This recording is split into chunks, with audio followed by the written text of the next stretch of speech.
तुमच्या चिमुकल्याला पहिल्यांदा शाळेत पाठवतायत, मग हा संस्कार नक्की करा. नमस्कार, मी वैद्य जीवन जाधव. फ्युचर जनरेशनमध्ये आपण अनेक प्रकारचे संस्कार बघत आहोत. तसेच या संस्कारामधून मुलांची डेव्हलपमेंट कशी होते हे पण आपण शिकत आहोत. या संस्कारांचा वैज्ञानिक स्वरूपामध्ये सायंटिफिकली याचा उपयोग काय किंवा हे कसं टेस्टिंग केलं जातं हे सगळं याच्यातून आपण बघत असतो.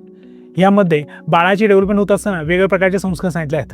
त्याच पद्धतीने बाळाच्या अंतिम स्टेजमध्ये बाळाचा एक महत्त्वाचा संस्कार केला जातो, यालाच वेदारंभ संस्कार म्हटला जातो. म्हणजेच जेव्हा आपण मुलांना शाळेत नेतो, मुलांना शिक्षणासाठी पाठवतो, यालाच वेदारंभ संस्कार म्हटला जातो. मुलाच्या वयाच्या 5व्या वर्षापासून हा शिक्षणाचा संस्कार करू शकतो. या शिक्षणाच्या संस्कारामध्येच बाळाला शाळेमध्ये जाऊन काय करायचं, त्यांनी कसं विद्या धारण करायची, यासाठीच हा वेदारंभ संस्कार असतो. या वेदारंभ संस्काराच्या अंडरच एक अक्षरलेखन संस्कार येतो. आपल्या जुन्या धर्मसिंधुसार या ग्रंथामध्ये वयाच्या 5व्या वर्षी हा अक्षरलेखन संस्कार करावा असं वर्णन केलेलं आहे. ह्या संस्कारामधून बाळाचे ग्रास्पिंग पॉवर, बाळाची हँड स्किल पॉवर, बाळाचं कम्युनिकेशन पॉवर, सोशल अटॅचमेंट आणि त्यासोबतच त्याची मेंटल आणि फिजिकल हेल्थ आहे की नाही हे बघण्यासाठी हा संस्कार खूप महत्त्वाचा होतो. वयाच्या 5व्या वर्षापर्यंत बाळ घरातच घरच्या लोकांकडून काही गोष्टी शिकत असतं.